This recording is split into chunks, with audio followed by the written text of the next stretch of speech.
Good evening. As you can see, I know we've got a little bit of a delay here, but I'm sitting next to the other one here, Dom, the Don and Dom show. We are on season 2.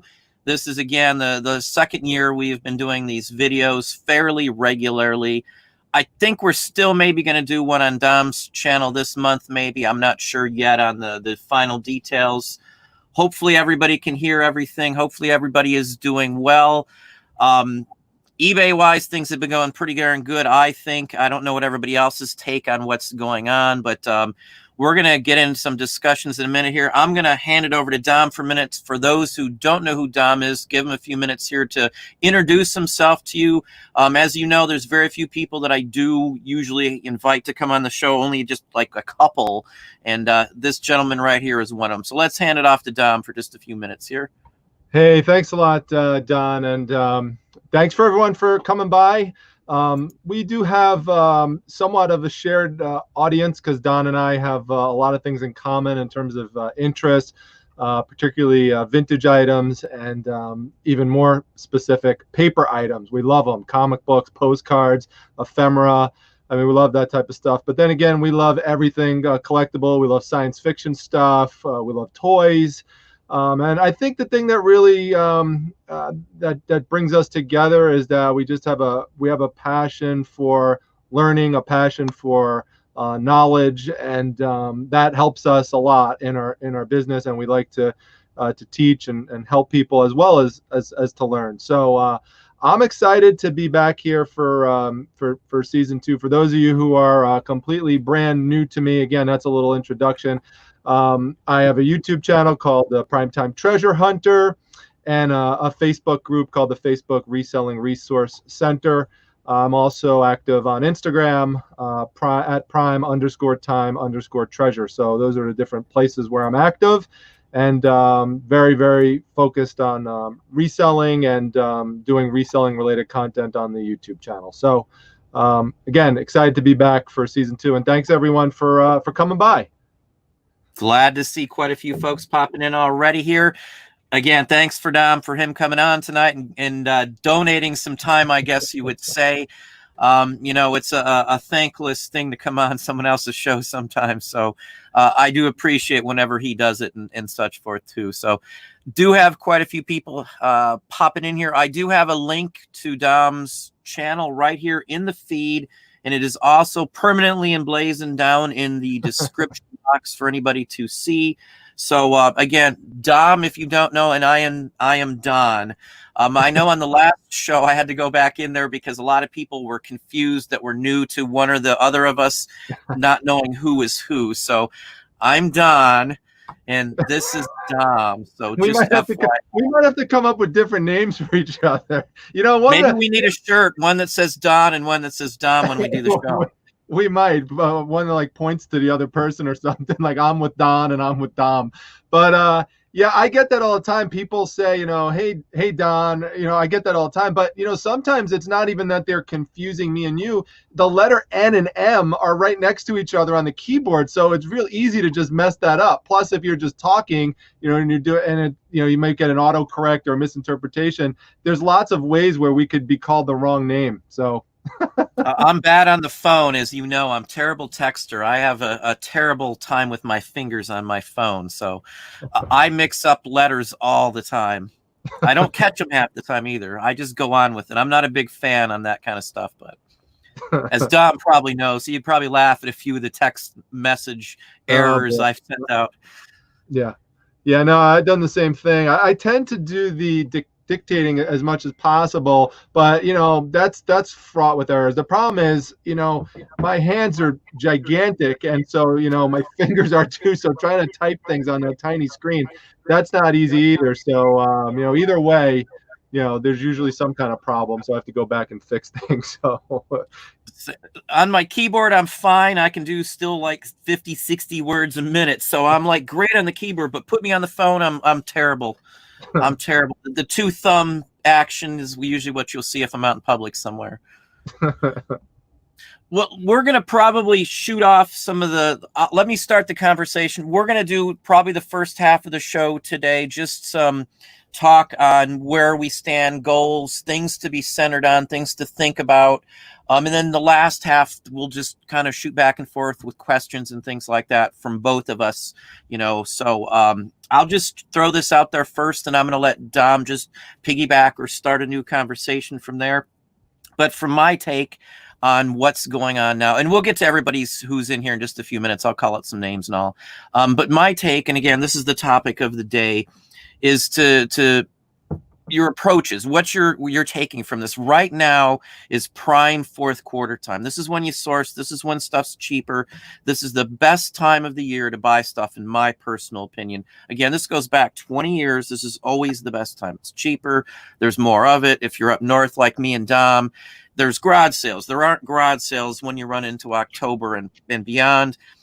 You might see some estate sales and stuff like that, but with the current climate and the pandemic and all, I don't see as many of them. The garage sales have been very sparse. Not that I go to a bunch, but they've been very sparse. So you need to take advantage of every opportunity you can to source now. Who knows? Maybe it could get locked up again or anything else because of the pandemic. So take this opportunity if you're available and able to go out.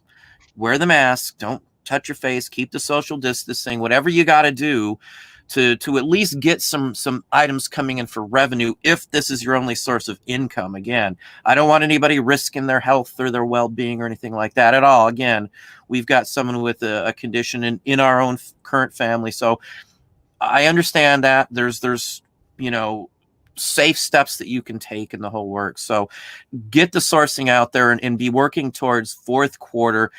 Don't worry about what's going on with eBay and all the news and all that stuff, in my personal opinion. Your mind should be focused, laser focused right now on sourcing, getting all the good stuff you can, and then heading out and getting all that stuff up before fourth quarter comes. That's going to be the best time of the year, in my opinion, this year more than ever before, because people aren't going to want to go out to the malls and buy locally. So many new people have been introduced to online buying and selling that's going to continue in my book. But I'm going to pass it off to Dom, and whether he wants to take off on that or go into another topic, either or, we'll just keep shooting it off like this. Yeah, no, I totally agree. I was just thinking about that today. This is, and I was actually saying this while we were going through the shutdown. Now, every one of us is going to, vary in terms of what we're able to do, depending on what region of the country that we're in. I'm in a very interesting situation being in New York, because, New York was hit hardest the first. I mean, we were the canary in the coal mine. And, we're really suffering through this when everyone was just kind of waiting around to see what was going to happen. And now we're in this weird situation where our state is opened up. We've had 0 deaths over the last, 5 days or so. We're really doing well. Despite that, everyone still is taking all of the protections that they need to when they go out. It's very rare to go out in New York, and I'm in central New York, not even in New York City. And it's very rare to see someone who's not wearing a mask. I mean, people are being very, very cautious. And so, in our area, we actually do have a lot of garage sales that are opened up now. And then it's interesting because I posted something like that in my Facebook group the other day, showing yard sale treasure map. And it was just an explosion of red dots all over the place with just garage sales like crazy. And people would message me and say that's nice, because in my area, there's really not much going on right now. So, whenever there are opportunities that are popping up, you definitely want to take advantage of it. When we were going through it, I was saying that a lot of people, I think, are going to learn a lesson from this, that it's not a bad thing to stock up on stuff and have what used to be called death piles. And people are going to start calling them life piles.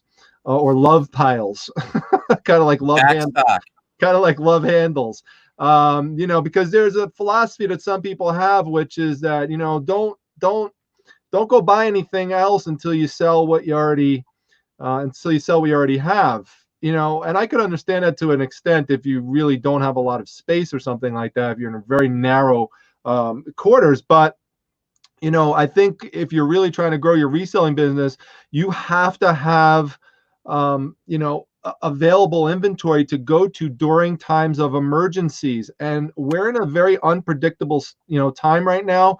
There's no telling what is going to happen in the fall and the winter. So, my mindset right now is like Don's, I think, is that we're just going out and we see good opportunities. We're going out and we're grabbing them. We're finding a way to make it happen. Um, like Don, because I've heard him mention this many times before. I literally, Don, I do not have to source. I have enough stuff like you that could keep me going for. I mean, honestly, I'd say probably like 5 to 10 years. Like if I just took my time with it, that's how much stuff that I have. Comic books alone, not even all the other stuff.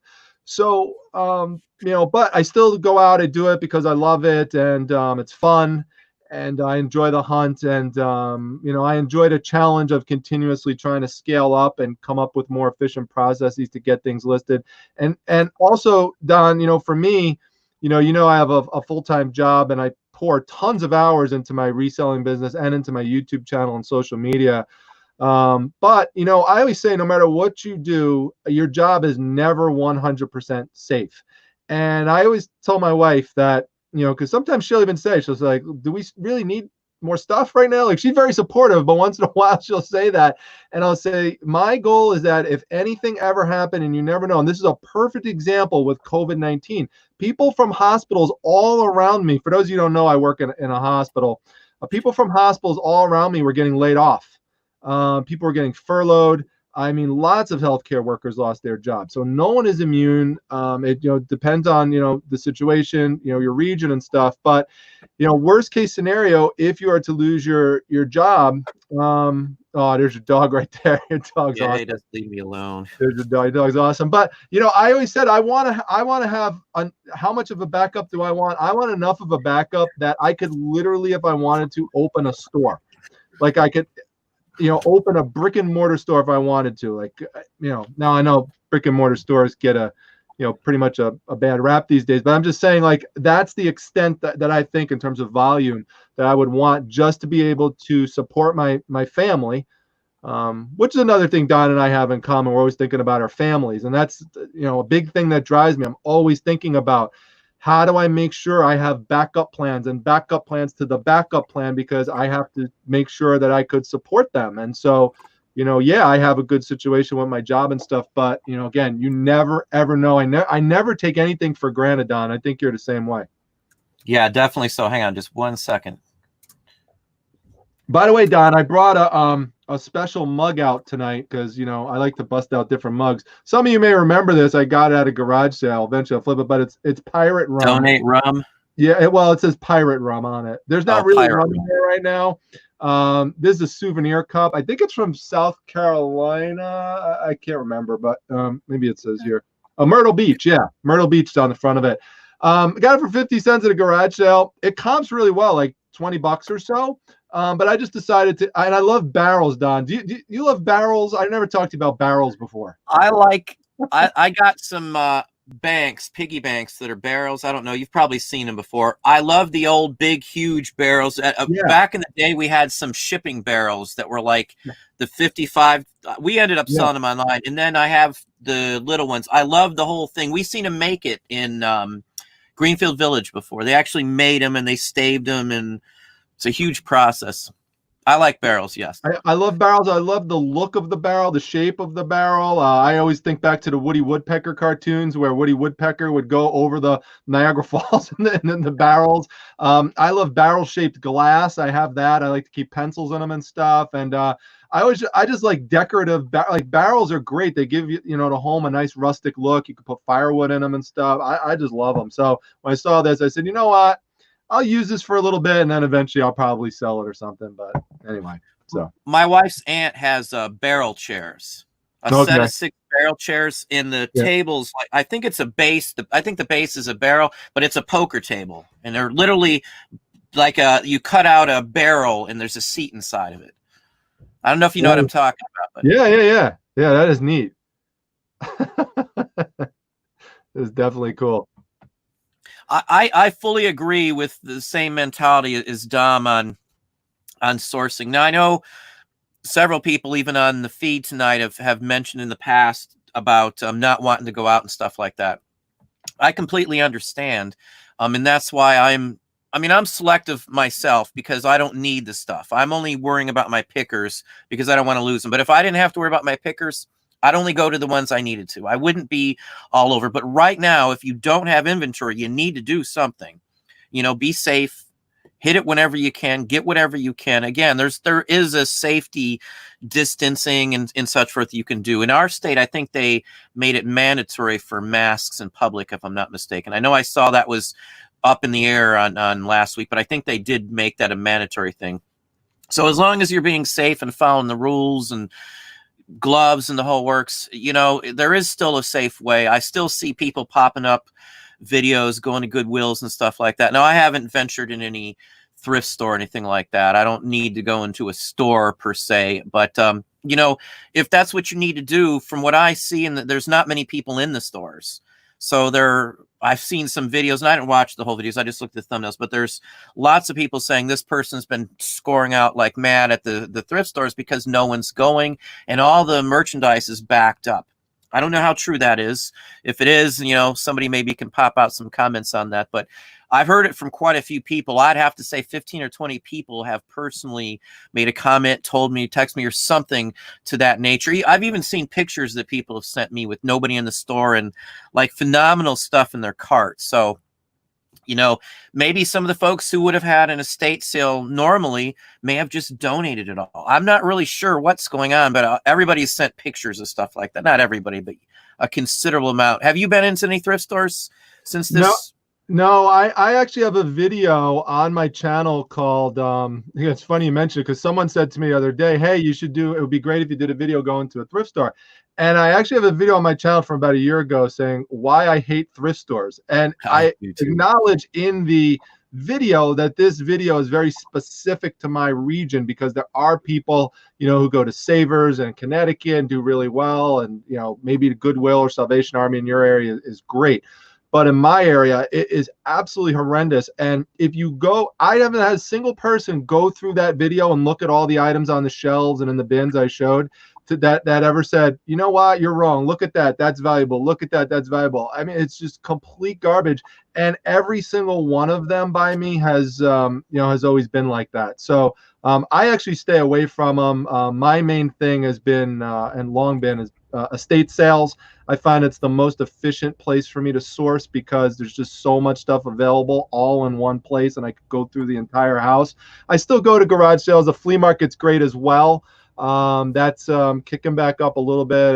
It's been open here in central New York for the last 3 weeks, although lesser crowd than usual. But I filmed, I think every single time I've gone there, I've been able to get something and get a good score. So, there's those things. So that's my main thing. So, I'm having fun with it, getting back into it. It was sad. I missed it for a while, Don, when we were under quarantine and we just couldn't go out and go to any sales. And, it was problem for my channel because, it's hard to have a channel called Primetime Treasure Hunter where you're not going out hunting for treasures. So that was kind of a problem, but you got to adapt, and I think we've all had to do that to some extent. We would have been sourcing in Canada, this month had we not had a pandemic. That was our plans. Everything was already set up and the whole works. We were literally going to take a family trip and source all we could and travel around and go through Canada, go through the falls and the whole works. I haven't had talked about if we maybe even hook up and meet up with Dom up there, but obviously messed up the Don and Dom physical meetup. Yeah, that was a conversation we've had a couple of times, but with everything else going on, we're not going anymore. No. We usually get away a couple times a year to Hocking Hills for those who are from the local area. Phenomenal place. It's just awesome, Hocking Hills, but obviously that's not going to happen either. They're not taking bookings or anything from what I see. So, things got to change. Yeah, it's going to happen one day, Don. Maybe we should go in a barrel together over in Niagara Falls or something. Can you imagine that? How viral that video would go? I've been to Niagara Falls, and I'm sure you probably have too. Oh yeah. by the walk on the top. In fact, they filmed Yeah. Superman. One of the Superman movie scenes was Yeah. filmed there. They've That, got barrels and the yeah. objects that they went over the falls, and right there that you can actually climb on, right next to the railing, with the water speeding up just before the falls when it goes over. I think the elevator that you take to go down behind the falls is just like, I don't know, like 50 feet away, if I remember right. Yeah. You Yeah. ever go down behind the falls? Oh yeah, yeah, yeah. We used to go there a lot because before I moved to Syracuse, I lived 2 hours away in Buffalo. That's where I did my postdoctoral fellowship at SUNY Buffalo School of Medicine, which isn't that far away from Niagara Falls. So we would go there, every once in a while. When family came over, we definitely take them over there. We take the kids and stuff, and it's just a beautiful place. It's one of the wonders of the world, really. So it's amazing. They have Madame Tussauds there too. I was a young child the first time we went, and they had a guy dressed up as Frankenstein standing outside Madame Tussauds wax museum, and it's just like near I think that's the Panasonic Tower or something. It's right in that area, or it was. And I was scared to death because this guy was tall, monster-sized boots on, and I'm a little kid, and I wouldn't even go in the place. I was like, "Oh, get me away!" I have a horror memory of that one specific thing in Canada. Never forgot that one specific thing, but Yeah. No, well, if you go to, if anyone hasn't gone there, if you go to Niagara Falls, you definitely want to make sure you go on the Maid of the Mist boat ride, which takes you right next to the fall. I mean, literally right there. You got to wear a raincoat. You're going to get soaked, but it's just amazing to be right next to that. It's an incredible experience. And speaking of Frankenstein, Don, it's a good reminder for people, even though it's July, for people to start putting up Halloween stuff. Think ahead. You got to think ahead and reselling. Don't just put up Halloween stuff October 1st. You want to get up a couple months before. As an example, when I went back garage selling after the shutdown ended in New York, I went out to garage sale, filmed it on one of my videos. I bought a 7-foot tall inflatable of Van Helsing, which is a Frankenstein monster. I got it for $10. It came with like a little light that shined on it and stakes. Just sold it the other day for $185. So, if you could find stuff like that, Halloween stuff, inflatables, that's my second inflatable I've sold recently. The other one being a Morty the Moose inflatable that I got at a beer collector's estate, and that was pretty fun. So that one I got for just a couple bucks and sold that one for like I don't know, like $75 or something like that. So it's from the TV show Northern Exposure. There was a moose. I remember that show. And that moose actually basically developed a cult following, and people start calling him Morty the Moose. And so if you ever find anything with that moose, people pay up for it, especially if it's one of those vintage inflatables. And so, that was a cool find, kind of thing you'd find at an estate sale. But look for inflatables. It's summertime. People looking for summer inflatables for their pool. Things like that. Just giving people a few tips, ideas, things to look for, and start posting. Let me shout out some hot items that you can't get in stores right now that if you can find, sell extremely well online. The umbrella bases for like your outside tables, outside chairs, the cushions for them. None of the stores in this entire area, and I'm talking all of 350,000 people area, has anything like that in any of the stores that I can find around here. We've been looking for it. When a manufacturer gets them in, they're blown out really quickly online and they're gone. I've even looked on Amazon. So when you get stock like that, they're moving quickly. It's going to sell quick. Other things that are out of stock that they're not delivering locally that you can make some really good money on are bicycle tires. Just 25-inch, 22-inch, the tires for the bikes. You cannot get them locally. Walmarts are gone. Every bike shop in town was scampering to get these because of the production where they're made and transportation needs and stuff. Just like the weight equipment, exercise equipment, all that stuff is still flying, even though everything's opened. Again, because a large chunk of people don't feel safe to go out, so they're still doing everything from home. You can't get them locally. There's a backlog, from what I understand, too. I even asked at Menards, I've asked at Home Depot and at Walmart on what's going on, why can't they get them. We lost a table because of a windstorm. I can't even get a glass top for the table right now. So any of those items are hot. I mean, if you look on Amazon, you look on eBay, you're going to see that that stuff's going very well right now. Bike tires are going like mad. I know it's not a huge profit on a bike tire, but you can sell a couple hundred of those in a week, you know, real easily, especially if you can get the right ones, the good quality ones, twin and stuff. They're on backlog, or they were as of 2 days ago or 3 days ago on even Walmart and even on Amazon, everywhere we've looked just for our own personal needs. So those are items that are hot. They're unavailable to some people. Some other folks may be sitting on a bunch. You may have found some at a thrift store, a pick, a haul. You know, they're going like mad. You know, I'm surprised to see that. You know, items you don't see locally are ones that would go for more money. It might be something you can source from a manufacturer or something like that too.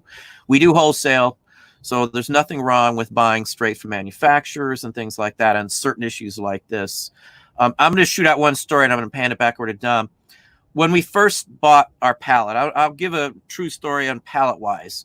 I've bought a few pallets in my day, and with the pallets, you get an invoice. You can check what's in that lot. We hunted, and I've got a video talking about all that. You can watch that if you want. But we hunted all over the place. They had 1,470 pallets up on their site to buy. This is another option you can do.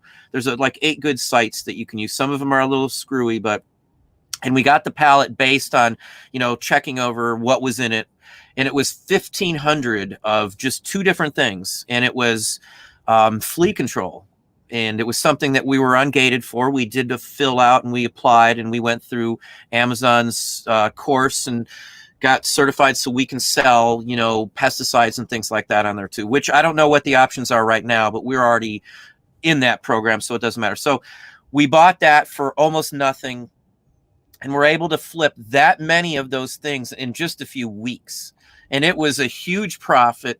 And it was something that was out in many cases online. And I can't believe that no one jumped on this thing. This thing was marked down. So you got to center in on things that somebody can't get in a good chunk of the country. Those things seem to work very, very well. There's tire skids and tire pallets and things like that too. So I just wanted to shout that out there because that's based on something that actually happened. And, you know, as long as you're paying attention to what you're doing, you're filling a gap that you know that's already there, you can do very well. If you're not, say, a sourcer of vintage, you don't go to flea markets or things like that. All the places Dom and I go to, perfect places to go, especially when you really know your items. Like Dom and me would probably be, you know, hog wild in a flea market somewhere because we'd both be looking for similar items and we'd have to probably go in different directions or something. I don't know. You but, take that half, I'll take this half. It's something, or one side of the street and one side on the other, something. I mean, I'm at home at a place like that. I don't get to go though, because I don't really need to, for one, but if I go to a flea market, it's fun. You know, it's for enjoyment. If you're just want to get that business though, don't just think about those type of things. If you don't want to go out, look online for some of the pallets. There are some decent pallets.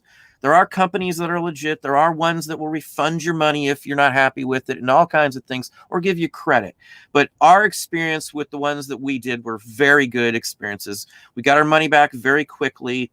I didn't have to go anywhere. I didn't have to, you know, walk around in public if that's the case. So that's an option. But now again is a good time because wholesale or because retail in general, all that stuff is all shipped in and no one's buying it. So now's a good time to buy pallets, just FYI. I'll hand that off to you. Yeah, you know, Don, I was thinking today when I was just driving around, you know, just running a couple errands that, you know, we really are right now, it just kind of fell into our lap. I mean, there's always a silver lining in something bad. Obviously, this pandemic is bad. A lot of people are getting sick. A lot of people are dying. There's lots and lots of bad about it. But, you know, the silver lining part, at least one of them, is definitely a huge benefit to e-commerce. I mean, it has absolutely exploded. And even when this eventually ends one day, sorry, that's my alarm to remind me of something. But even when this eventually ends, it's going to carry over because habits have changed. I mean, people are, you know, have gotten used to picking up things on e-commerce that they were not picking up before, and not all of those people are just going to leave and just, stop doing e-commerce. A perfect example would be my mother in Florida, Mama Primetime. Okay, now she's not someone who does a lot of stuff on computers, but she's in a vulnerable population, especially now living in Florida.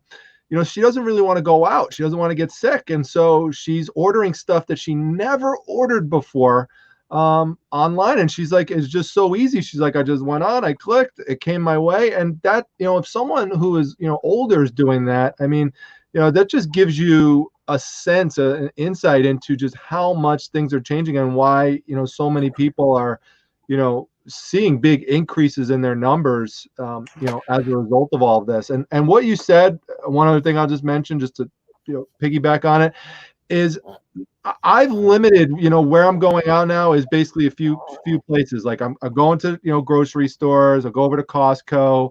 I'll go over, get something to eat, usually through a drive-through, although I have a little deli near me that I'll go to once in a while. And the places that I would go to source, and I just started going back to the hospital last week. But I'm not going out to like a lot of like brick and mortar stores and stuff. And my wife, Mrs. Primetime, and my daughter went out. Have gone out a few times to a few stores.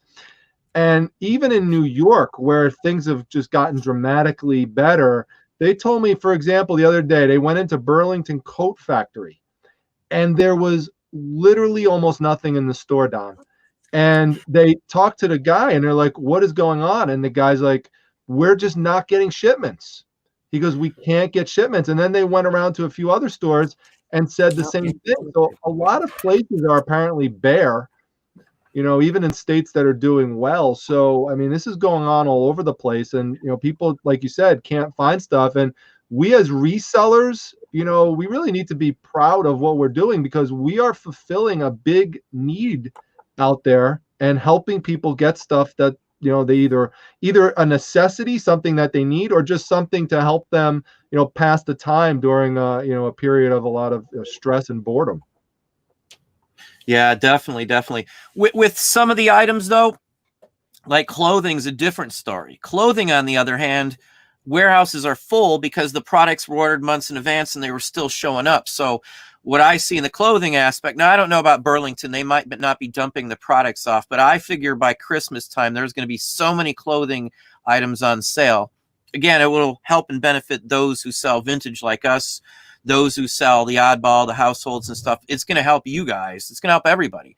This whole thing is going to create a shift, if it hasn't already, a permanent shift. I see this as a permanent 100% shift from brick and mortar to online for a large number of people who have never done it. We cut the cord, the proverbial cord, geez, I don't know, 15, 20 years ago. I don't know. It's been so long. We haven't had a cable or anything or satellite in at least 15 or so years. I don't think either one of our kids know what regular TV is or have ever seen it, other than maybe at a friend's house or something. Too many people, were afraid to do stuff online, or nervous, or just like to go out and do it themselves. Again, that's done with. Even when this is done, even 2 years down the road, 3 years down the road, the dynamics that have just shifted are going to still be in play, and it's going to be accelerated, in my opinion. We've got Amazon Prime. I do buy from Amazon. They are one of the better places. Obviously, I've never once been screwed as a buyer on Amazon, ever. True story. But that you can buy food. Go to the Whole Foods thing on Amazon. I've told a couple older folks, and they've done it and been pleased as can be. The prices to order the food, if you order the food from Whole Foods right now, it's free shipping. It's the same price or cheaper in some cases for the exact same items that they have at the normal store. I was looking at the prices. I couldn't believe it, with free shipping and all. So there are options for those who don't want to go out, again, like pallets for sourcing. People do that. That is a good, viable way. You can order and buy, like even storage units like Wade or something, Wade's Ventures does and stuff. There's nothing wrong, as long as you're safe about it, buying stuff like that and still doing it. Just like Dom talking about, people are nervous, and it is, you don't just want to wander around, in my personal opinion. I know there's people who have a different opinion that, don't need a mask, don't need this, don't need that. But, that's your opinion. But for safety for everybody else, the masks in my book are fully needed. And, yep. I don't 100%. trust, the fact that it's airborne is the point, I guess. They've Yep. pretty much came out and said that it's airborne, which anybody would have probably should have figured out already at this point, because if you sneeze, there's air particles and particulars in the air. And so anyway, I mean, there's still things you can do, but now's when you got to do them. Come winter, it's going to be a whole different ball game in my book. Whether the virus is here, done, they got a cure or not, it's going to be a different ballpark. So get it now while it's hot, because the sales, in my opinion, and online sites across the board come fourth quarter should be horrendous. That's my opinion. I fully 100% believe it, based even on just the last few months of my sales, how my sales are. I don't have any sales issues at all. I'm not worried. People talk about slowdown. We're going back to people talking about a slowdown. I don't have those concerns. I don't know how everybody else does. Again, I've got a different business model than most people do. I've got more items than most people do, but the structure wise is there for this to be the biggest ever online sales goal you'll ever see in the history up till this point. That's going to be this year, as long as people start to go back to work. Either way, Yep. it's still going to be the biggest fourth quarter for many items, because again, most people won't be buying them in the store. They'll be going into online sites and buying them. Yeah, and Don, I know you do some Amazon FBA, but for people who do it, who are in the chat, there was an announcement that came out that in the news just yesterday, that Amazon FBA is limiting the amount of stuff that they're allowing people to send in, because they're concerned that they might not be able to get everything out to people. So Amazon's trying to be really cautious about that. So it's good to have an FBM account, I would say, and also to have some eBay if you're primarily doing FBA, just in terms of thinking ahead to fourth quarter. Well, they shut it off so you couldn't send in They when it did. first started. They Yeah. did. Yeah. So, they're going to hold the room. FBA, you send your items into them and they do it. Obviously, it's going to take more of your profits, but you have nothing to do from that point on. That's the plus on it. But when they shut it down, you can't send anything else in. We do a lot of merchant fulfilled, so I don't worry as much as most people do. But yeah, well, a lot of people were mentioning today in my Facebook group that they got some stuff that was sent back. They got it sent back to them because they didn't want to hold on to it in FBA for a long time in storage. And they multiple people told me that about 75 to 90% of the stuff that got sent back to them was significantly damaged, to the point that they either couldn't sell it, or it went from near mint condition to good or very good condition. And that a lot of the stuff just seems to just get tossed around sometimes at FBA storage centers. It's one of the problems I have sometimes with Amazon items, which is why we don't order books typically from Amazon, or collectible DVD sets that I really want to look nice on the outside, because sometimes they'll just toss it into a box with no protection and it arrives crushed. I can't tell you how many times that's happened to us. I know some people haven't had any problems, but we've had that problem happen a lot, and it's always with FBA stuff. So I don't know what people in the chat have experienced, but that's just this is something I find as an annoyance. yeah, I don't order much. In fact, I ordered a book that just finally came in after 6 weeks, but again, it came from overseas and all. I usually order stuff that I want in better condition, literally from Abe's, or if it's a book wise, or from eBay, to be honest with you. And then I check their feedback. There's a couple big sellers of books on eBay that have, I want to say, like 500,000 or better books, in somewhere in the 600,000 feedback range. And they're terrible. If you look at their feedback, they're running like 200 negatives a month routinely. I mean, they're selling 26, 30,000, somewhere in that range, items a month. But, that's just terrible the way some of these big book dealers do. I try to buy books that I want to keep for my own personal thing from specific people these days. I mean, I've got a saved list of my favorite people that I buy, again, like Weebles and stuff. There's a guy from Japan that we try to get whenever he pulls a new one out. There's a guy in France and Netherlands that we, that's why my business, or Dom's business, works well. He's probably got many routine people who come back for his comic books, just like I have for my paper and stuff like that too. The same people come back over and over again. They're collectors. Once they've had a good experience and they know, how to handle a comic book, like in Dom's case, or a card, or whatever the case, they're going to come back because they know that you can handle it. If you've ever sold 78 records, anybody out there, when they see that you're a new seller, most people who buy a 78 record are going to send you a list, an instruction list on how to pack a 78 record. And I used to get those a lot when I first started out. And I know people I've talked to that are starting to do 78s because of me, and they see some of the prices and stuff. They're getting these letters, and that's what you're going to get. Once they know you can pack, they're going to buy from you a lot. You're going to be their go-to person, their go-to list of a few people that they will buy from, because they know you can handle packing a 78. And again, a lot of people, if you buy 78s, just like Dom talking about, if you don't pack them, you pack them like a regular record, they'll never make it anywhere. They probably were broken 5 minutes after you dropped them in a box. So knowing that you can handle those items, or you're going to protect them properly, even if it's overboard, like me wrapping cardboard, or Dom cardboard or anything, I seal everything in plastic. It all goes in cardboard and the whole works. There's no way that just some manhandling is going to damage the thing. They're going to have to do something really rough to the items I send out. And that's why it helps your business. Don't just throw something out there. Nothing wrong with using boxes over, but pack it properly. That's one thing I see probably half of the new folks that come on just don't do. They don't understand that stuff's value. I got a Weebles box, which I had on my Instagram, and I know you saw that, Dom. Mm-hmm. They sent it in the outside 1974 or whatever box. They didn't wrap the box up.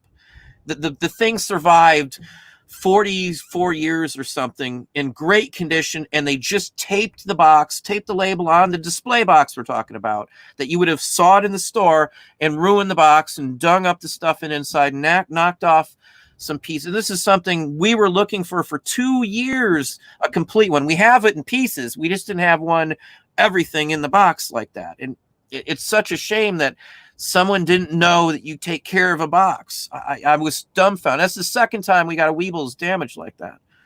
But I was mad for you when I heard that story, because just as a fellow collector, I know how much the box is important to you in terms of value. There's display value to it. It's hard to find them. Many of people just took the toy out, threw the box out, so and especially if it's something like that you're looking, for a long time. 60% of the value is in the box. Yeah, it's true. It's true. It really is true. You often be able to double the price if you have the box for vintage items like that. At least double if it's a vintage Japanese toy or something like Micro Man or something. Right. But shipping can't be overrated or overestimated. I mean, it's so important, and it's one of the things I take a lot of pride in. I get a lot of comments on that in terms of people who've received items from me.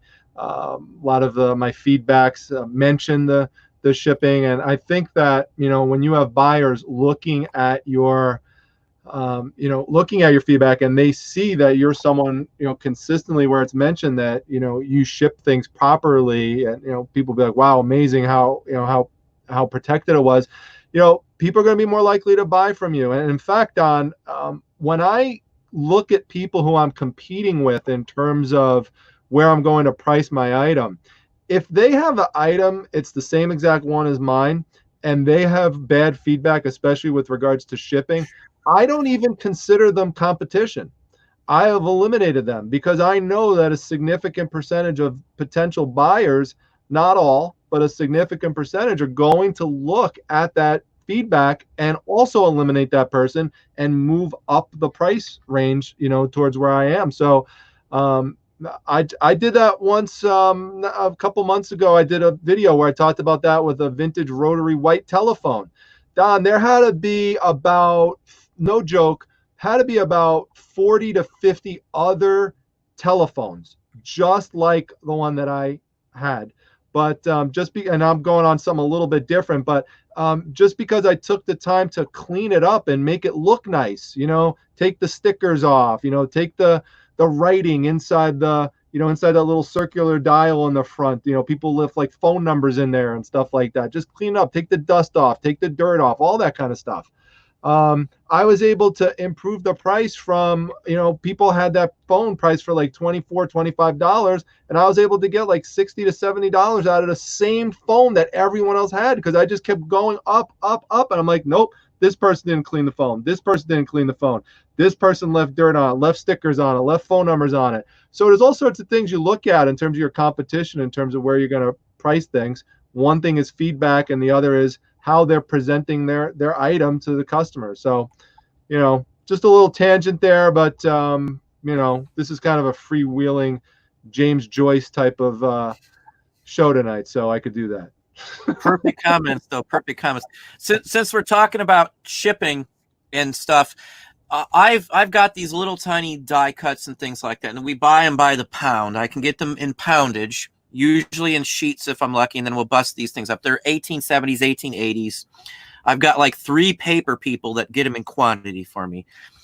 We were just taking some well, I shouldn't say bad, but we were taking photos and just trying to be quick with it. And we've got a bunch of old ones that haven't sold. We decided let's see what we can do, and we've been flatbedding every single one, taking our time, spreading them out nicely, cropping them down around the objects and stuff.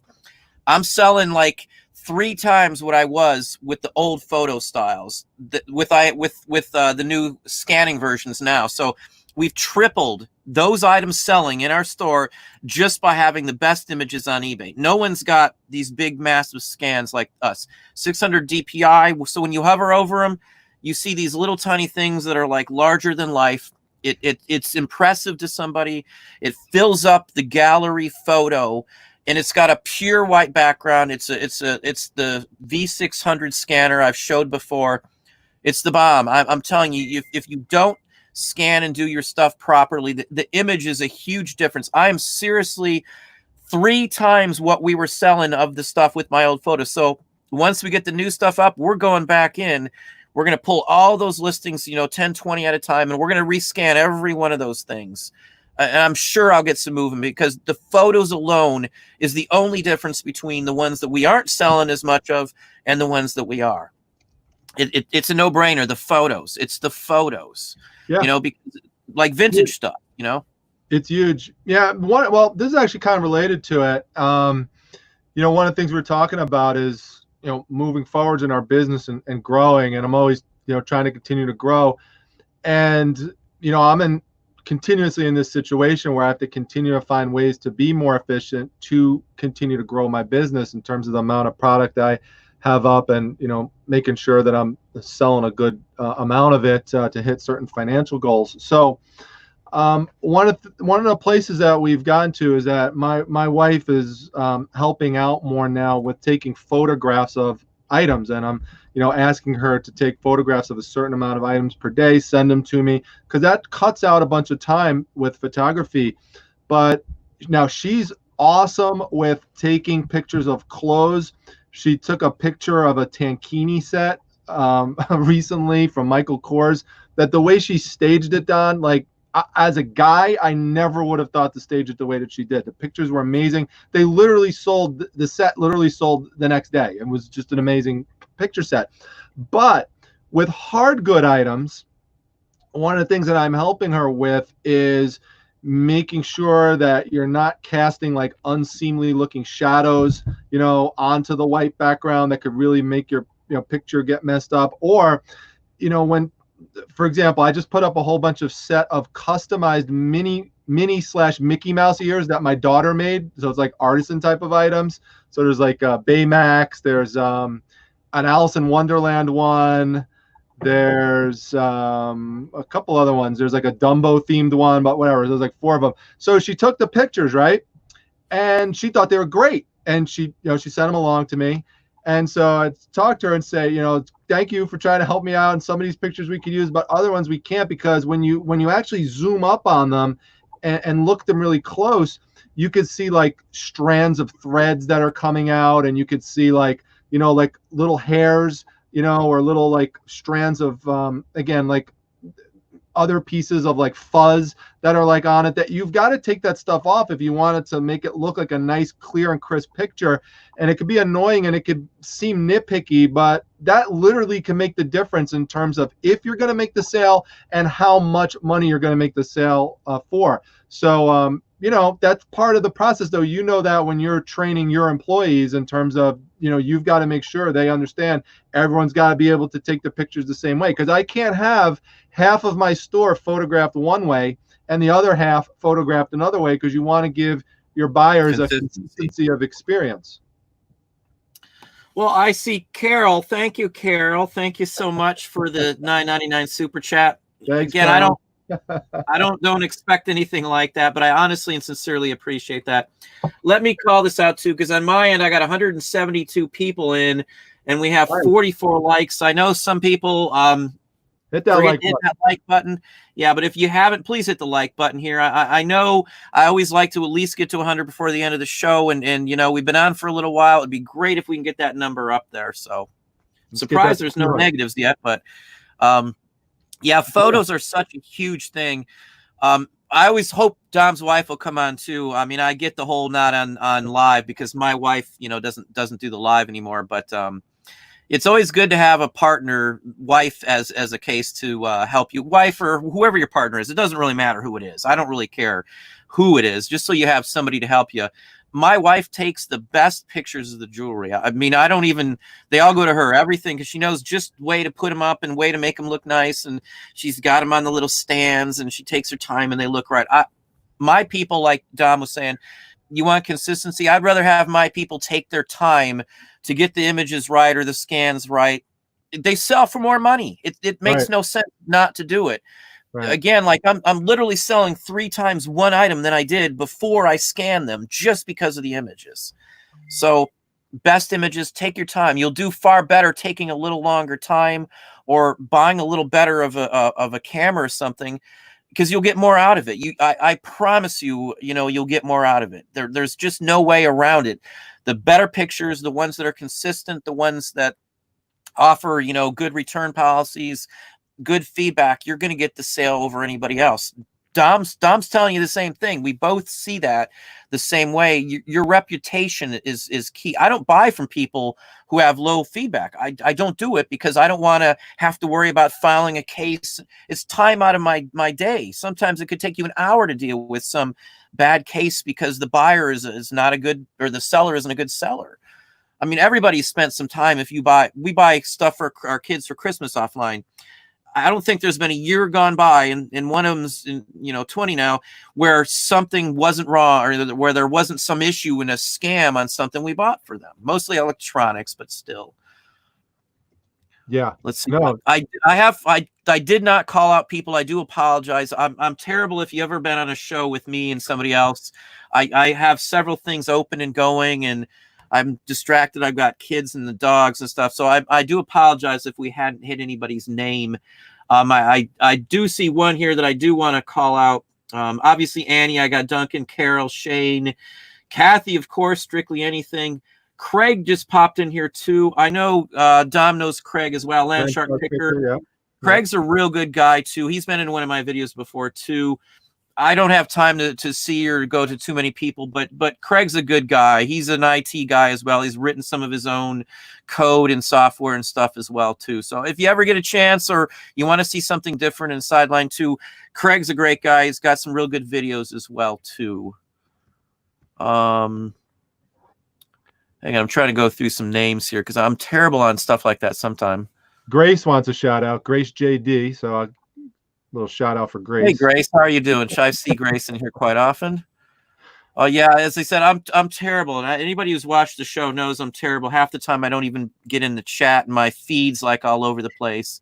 I do have 2 laptops open today, so I do have a new one coming in, so I'll have some mega power. I got like the best one I could get. I just did the same thing. Did you get a PC or did you get a Mac? I got a PC. I'm not a Mac person. Me neither, so I didn't know that. But yeah, what'd you get? I just bought a new computer too. I got the Dell XPS 15. Mine's a custom. It's a graphics model for the animation and stuff. Oh, okay. It's a massive unit, and I wanted the Optiva. What's it called? Yeah. It's the same thing on this one here. It's I've got Optane on it. It's got 32 gig RAM. It's got 3 terabytes. It's quad core. It's fast. I mean, it's got everything that I needed for graphics because I'm lagging. I need one more good laptop. I mean, I got a bunch of laptops for listing, but they're like the $600 jobbies. We spent almost $4,000 on the one coming in. So I went all out. I got everything you could get. Cooling unit. I've got a dock port for it and the whole works. I don't know if you use docks on yours, but I got a cooling pad under every one. This one's got fan coolers and everything else on it. No, that's amazing. No, you know what happened, Don, is that after my flood occurred, I said, well, first of all, number one, I got to make sure I put a system in place so that doesn't ever happen again. So I have flood alarms now that I purchased. So I'm completely reconfiguring the space that I'm in. But the other thing is I said, all right, now wait a minute. Now that's just something that went wrong that was drastic. And I would challenge everyone here watching this to do the same thing, is tell yourself, what if X, Y, or Z happened? What would be like a really bad thing that could happen to you that you could do something right now to try to prevent it? And for me, I was down to one laptop, the one that I'm using right now. And I said, One laptop. yeah, well, I had to, but the other one, I went to turn it on. And the other one was really old. I just had a backup, went to turn it on, just dead. I mean, it was old. I knew how to get rid of it anyway. So I said to myself, okay, well, if this one goes, I'm really in deep trouble. So, and I don't want to, that's the worst time to try to buy like a laptop or like an electronic piece, is when you're in a rush. So I took time, I spent like a week just researching, and I came down to the computer that I purchased. I have it now. I'm setting it up, and I've got the main stuff set up, and I'm just putting on programs and that type of stuff. But it's just an example of, investing in yourself and making sure you think ahead, try to think proactively about the things that could go wrong, so that, if something bad does happen, you can say, all right, at least again, I have a backup. Kind of dovetails what I was saying earlier with, if you lost your job, do you have a backup for that? What's your plan B or plan C? I'm always trying to think ahead. Yeah, the same way. I have one computer, one laptop that I use. It's my laptop. It's got like most everything you can imagine. It doesn't have it's only got 2 gig graphic card, and that's my problem. I think the one I got coming in is like an 8 gig. This one's a 6 on this one graphics card. So it has 32 RAM, and then it's got its own 8 gig graphics card. I'm anal retentive on the time it takes to process, and I hate not being able to see in real time my preview screen when I'm editing videos. It drives me nuts, and I had to spend an extra like almost $1,000 just to get the best card, so I don't have to deal with that. And I even went somewhere before this to check it out to make sure it's not going to lag at all when I'm doing my previews. I hate not being able to see a preview at the same speed. I don't know if you ever use a GoPro, but sometimes when you import them, if your graphics card isn't good enough, it's choppy when you're editing it, so it takes like twice as long because you think you're cutting it off at the end of a word. You cut it when the word ended, but it's got a lag in the preview time. So when you cut it, you actually have like the half of the last word. You still got to cut a couple more times. It's annoying. I figured out how to stop it, and that was to spend extra money, I guess. Yeah, no, I know. Well, you've done a lot in terms of investing into your business, and I hope a lot of people take some inspiration from that and do the same, because you've got to invest in yourself if you want to grow. So I'm always trying to find new ways to do that every single year, and it just that's something I think that's important. We talk about finding your motivation, Don. That's one of the things that helps me stay motivated, is the growth aspect of it. You want to continue to just do better and continue to find new areas to expand into. There's always new technology that's coming out. There's always just new stuff all the time that you could just dive into. So that for me is one big thing that keeps me motivated. Yeah, let's do since we're at the hour mark, let's do the last little 15. You got 15 more minutes, maybe? Absolutely. Let's just do some motivation conversation here. I think, like for me, my motivation obviously are my wife and kids. Number 1, number 2, number 3, all the way through number 10. After that, we get into things like Dom's talking about, which is growing. For me, it's not about. I know this is going to sound screwy, and people just say you're just full of it, but it's not the money for me. And I don't care what anybody says. That's literally the case. It's not the money. It's the freedom.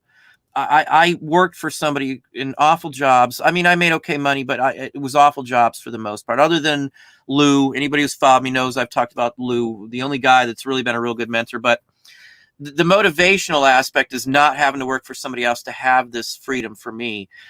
Other things that motivate and get me moving are like Dom, I want to grow this. I want to keep going with this. I don't want it just to falter here. This is what I want to do for the rest of my life.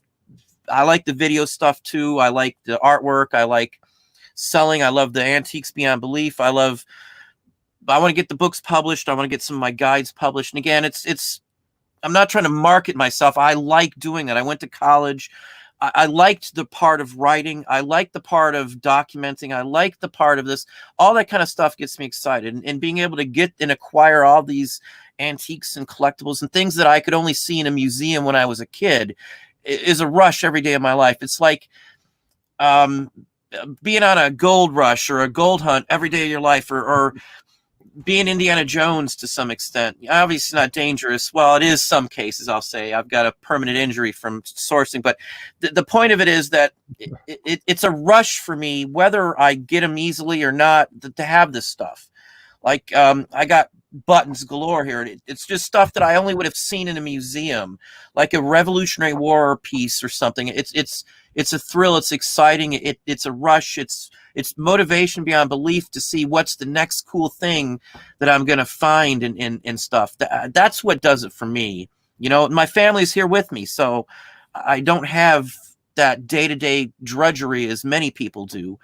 Dom likes his job, so I mean, it's a different story, but there's so many people out there that despise what they do and have to do it because they got kids or they got a medical issue. You know, strive to be something better and to move up and stuff. That's reselling can do that. You know, Dom's grown his business. I've grown my business. People who put their mind to it are going to grow your business.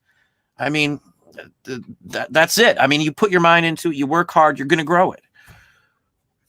Yeah, I know. All right. I mean, I like what I do, you know, outside of reselling, but this might sound weird, but I don't know, maybe it won't.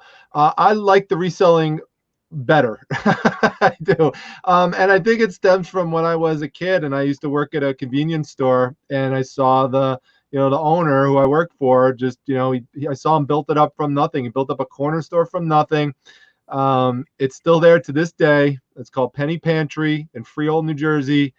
Work there all the time. In fact, if people ever see behind me, sometimes I have the cigarettes and the money order sign. That actually comes from that store. I went back there when I was older and I retrieved it, and they gave it to me. So I keep it. I'll never sell it. So I always have it up here as a reminder in the background. I always said, man, that would be awesome to, have your own business. And so I just love building this up. And, my job that I go to at the hospital, I'm not going to do that forever. And there's going to come a time sooner rather than later that I retire from it. And then I'm really going to be set going into this, gangbusters, because I'll have the foundation all set. For me, another motivation is the challenge of it in terms of the YouTube part of it, because I never thought I would do something like this.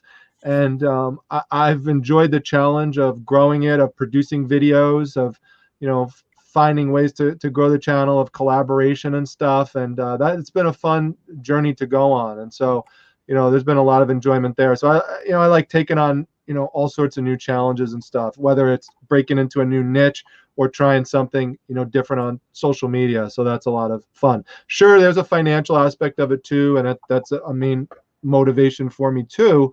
Because one of the things that it's done for me is that it's helped me have more disposable income that I could use in case we're in situations where there's some kind of emergency that pops up. Or, a good example would be the flood, Don. Like, I would not have been in a situation where I could just easily say, oh, okay, we had a flood, we have property damage, that we have to fix up. There's, we want to invest more into fixing up the area beyond what the insurance is going to pay for. That's going to cost I'm just throwing out a number. It's going to cost a few $1,000s. Like, in the past, like that would have been something that really worried me or concerned me in terms of having enough. But with the reselling business, it's put me in a position that I don't have to have those kind of worries right now, and that's good. It's given me some security. The other thing, and you mentioned family. My kids are smart. They do good in school. They do great in school. They're absolutely amazing. But college is expensive, and that's a big thing for me. Is making sure that I have enough funds to be able to help them when they want to pursue their education and stuff. And I realized when I started getting back into the reselling business to a much greater extent, that what I was just doing every day as a 9 to 5 wasn't going to cut it. Even though some people think, and they might have a misinterpretation, think, oh wow, you must make a fortune doing that. There's certain there's expenses when you have a family of 4, and once you account for all those things, there's not necessarily enough money that's left over to go pay for college for 2 kids for 4 years. So I realized I needed something else. Now, what a lot of people do in my profession, Don, is they go out, they hang out a shingle, and they set up a private practice outside of a hospital, and they work for they do forensic work, and they work for courts, and they get paid a lot of money doing that. I didn't want to do that because I knew I'd be completely separated from my family for even more. And I said, you know what, this is I'd rather just start up my own business and do something totally different. And so, that's a little insight into some of my motivations. Same basics. Let me shout this one out here because it's glaring at me. Shane, some people don't like the loneliness or aloneness of reselling. That's a legitimate, issue with many people here. My wife is a social person, more social than I am by far any day of the week. I know I'm on YouTube and all this, but in public, I'm more shy. I don't like go out and talk to people. I'm not like rude or anything else. People can, run into me and said, "Are you Don?" and all this stuff. So it's not like I'm not friendly. I'm not as outgoing after being in the management field, I guess I would say, and working in the public as I have. I guess I'm just not that way anymore. But I get that, Shane. That is a good, legitimate, full-fledged thing. Right now, though, whether you were doing something different or not, you'd still be stuck, like what 33 million people in this country are at home without, any other way of income. So there's good, there's bad about whatever you do. Whether you're working for somebody, you could work at a business and not like a single person there and feel just as alone working for somebody in those situations as you would be working, for yourself. The only difference is you control it when it's yourself versus they're in control of the situation. I've worked in places where, I was stuck with people who were just awful people, that I would never hang out with outside of work or anything else like that, and made for a real uncomfortable. I get along with everybody in a working environment, so it's not like I'm against anything. But the point of it was that their work ethic was terrible, and it reflects badly on the company, and it puts you, if you're not like that, in a bad spot. So even if you're working for somebody, you have just as much opportunity to be lonely or feel alone, whether you physically are alone or not. It's not the point. Mentally being alone in one of those positions is just as bad, as Dom, I'm sure, would know more so than anybody else. So there's two sides of this. Right. Yeah, I mean, there's some people here that say that they like, some people who are more introverted, that this actually does, is something that appeals to them because they like that part of it. I mean, there are ways you can go out and you can make it more social. I mean, that's why reselling on YouTube is popular, and hanging out in these kind of chats is popular, because it is a way to bring people together. Facebook groups are popular for that reason. And if you go to enough estate sales, like if that's the thing in your area, or if you go to the flea market, you're going to come across your regulars and you're going to build up contacts with them. So there are different ways you could work in, some social aspects to it as well. So. But I get together with other pickers sometimes. I get together with other resellers locally. I've went to a couple places with a couple who's on here sometimes too. So, I mean, there's opportunities, whether you're on social network or not, to source. Just go to a flea market if that's the type of items you're into. You're going to run into the same people, I promise you. Like in some of the videos, if I go to the same flea markets, I see the same vendors every time. I know the good vendors to go to first. They're friendly. I've eaten dinner with some of these people. I've lunch and stuff. We've gotten a bite to eat or went to the Polish festival or something around there. So I mean, it's something that's it's accessible even as a reseller. It is a thing. You can even make a post for a local group of reseller get together. People do that. Yeah. So I mean, there is options. If we can get a couple more thumbs up on there too, I've got 202 people on, Oh, nice. and 87 likes so far, thumbs up. So I'd love to get that 100 mark here as we're approaching quarter past. I don't want to keep Dom on too long either.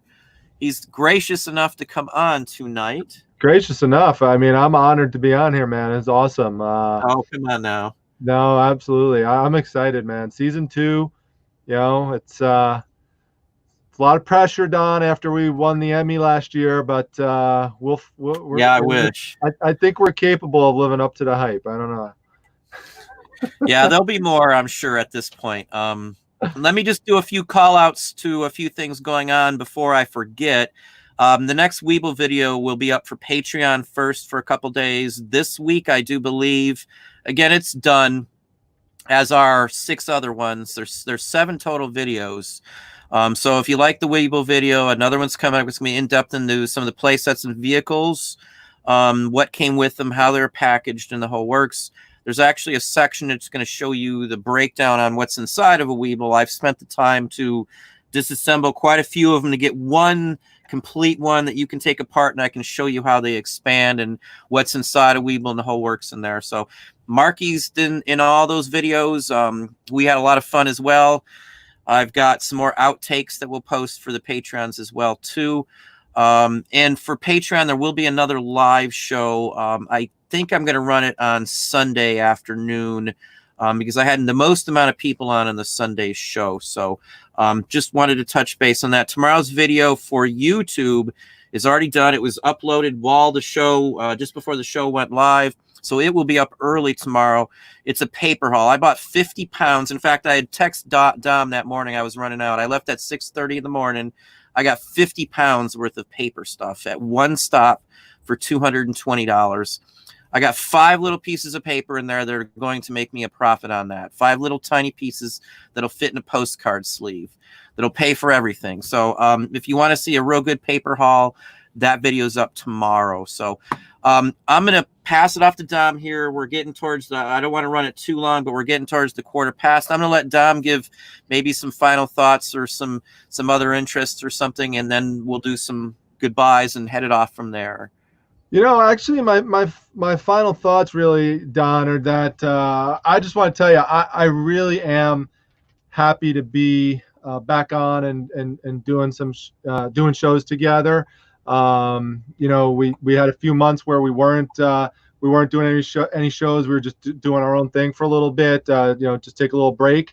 And I feel that this is just a lot of fun. Like, I feel like things are awesome when we're together. Someone said on my channel, and I'm not saying this to brag, but someone said in a comment, they said, I love watching Dom, I love watching Don, but when they're together, someone said it's like magic. So I said, yeah, I feel the same way. I feel like it's just, there's just a good connection there. And, I'm really excited. I miss doing the shows, and I can't wait to, continue to do some more and, see what season 2 has in store.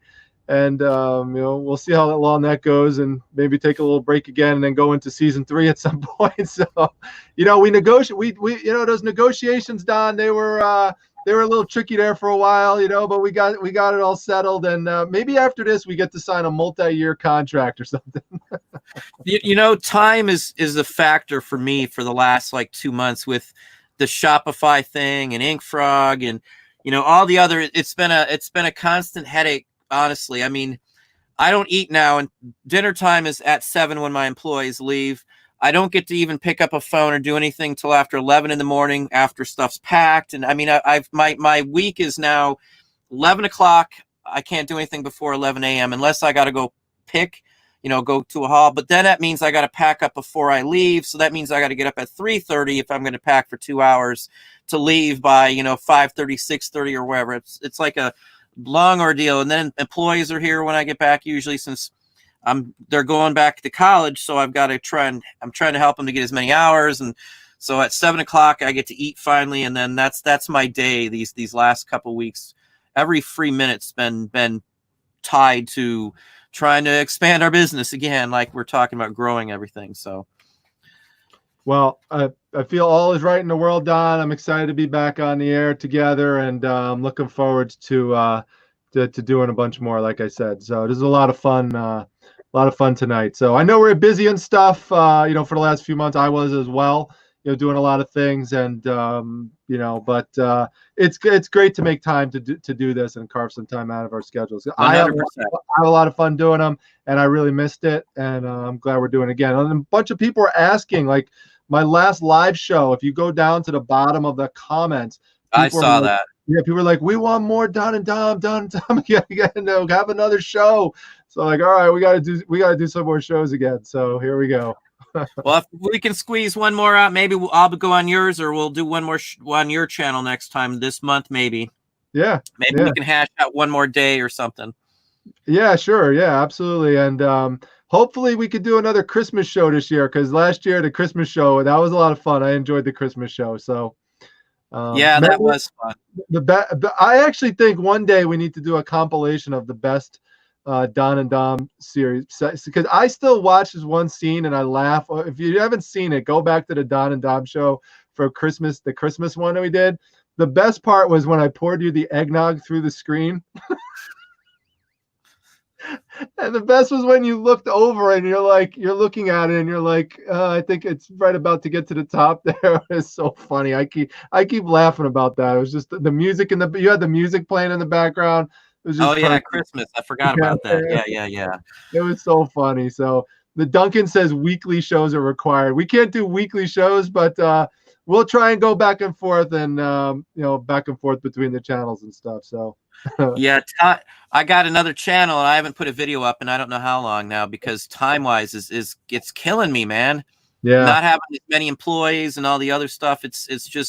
It's been a hard workaround trying to figure out how to go forward and still advance. We figured it out, thank God, but it's taken us 2 months of back and forth headaches. But anyway, yeah, we'll sign it off at here. Any final words there, Dom? No, that's actually really how I wanted to end it off. I wanted to end it off on just a appreciative note, and just a thankful note of, being able to, come back together and do some more shows, and looking forward to the future. I did see a lot of people in the chat wrote that they found the show tonight very informative, and that they got a lot of stuff out of it. And so, that's great. That's what we want. We want people to have, I call it edutainment, educate people, but also, to provide some entertainment along the way and make it fun for everyone. And it looks like we did that based on the comments and based on the responses, with the likes and stuff. So I'm happy to see that. Yeah, I was even thinking about maybe in the future just having a live chat, but playing like the Three Stooges or something. And then we could just all kind of chat back and forth where, nobody has to worry other than the chat, maybe, just for like a fun evening, like a 30-minute show or something, maybe. Yeah. You might see that as a surprise one day. I don't know. I've run that over. There's 4 Three Stooges in public domain I can play start to finish. I almost thought about putting a couple together, or maybe like a funny. Yeah, I love the Three Stooges. I'm sorry, will you be in for something like that, Tom? Yeah, I love the Three Stooges. Well, maybe we'll do a comedy night or something where we just show something just to blow off some steam for some motivation. I'll maybe select some work-related scenes or something, and we can put a 30-minute slapstick show together or something like that. Yeah, I love the Stooges. I see people popping in there already. Duncan says, have Dom on your weekly chat every week, Don. No, see, Don's got to have his own thing, though. Like you can't always have me over there. Like it's got to be a like a treat kind of thing. It's got to be like a once in a while thing, because I need to watch Don's show too. Like I can't always be there in the live show just based on the timing of it. Sometimes I try to pop in, but either later that night or the next night when I come down, I've got like a ton of things to pack and stuff, and I just put on the live show, and I love listening to it in the background. Yeah, I most of the time, if I'm not able to catch him live, I try to at least pop in. I pump you on in the next morning, and it's usually my Thursday morning pack up in the background. And then sometimes I got to run over and see what you got. But other than that, because you'll be holding something up and I can hear it, but I have no idea what you got sometimes. So, especially when you're in the car or something, yeah, you need a third stooge, guys. Yeah. Okay, well, I think we should probably sign it off here. Love the Marx. Yeah. I like the Marx Brothers too. I remember watching as a child. It was Abbott and Costello, Three Stooges, Hunt's Hall and the Bowery Boys, Little Rascals, and what was the other one you just mentioned? I've already lost. And the Marx Brothers. I think those are the ones that used to play on Sunday mornings when I was a kid, over and over and over again. I've seen every one of the Three Stooges, every one of the Abbott and Costello. I don't know about you, but that's my.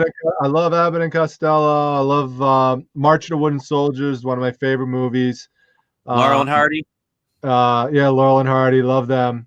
Who's on first? That whole Who's on First thing with Abbott and Costello is hilarious. My dad used to play that in the car when we drove around and stuff. And so I What's love the all the name little. on first base? Yeah. Who's on third? so, Yep. I love that, and Little Rascals. I used to watch that, growing up as well. So yeah, we have a lot of same interests and shows that we used to watch. Yeah, we will let it go at that. I'll just say a final thank you to Dom for coming on. It was an enjoyable evening tonight. Never have to worry when he's on the show. It's always great to have Dom on. We will do this again next month. It'll probably be a surprise because my schedule and his schedule sometimes just don't sync very well. He's got his Wednesday night show, which is tomorrow at 8 o'clock, and then my show is on Thursday at 7. So Yeah, mine is normally at 9, but tomorrow I will make exceptions for certain guests, and so tomorrow it actually is at 8 o'clock. well, yeah, that's why I said I just saw your Yeah, preview thing when I was yeah, pulling up your tag. yeah, yeah. Well, I thank everybody for coming on. We will have another show. I've got several computers. It's kind of confusing. I do apologize, but thanks again for everybody coming on. And I'm going to click the button and end the conversation. Good to see everybody tonight. Sorry I didn't get everybody called out tonight. You guys know I all care. Dom cares too. We don't. We do this to help people. In all honesty. So thanks everybody for coming on.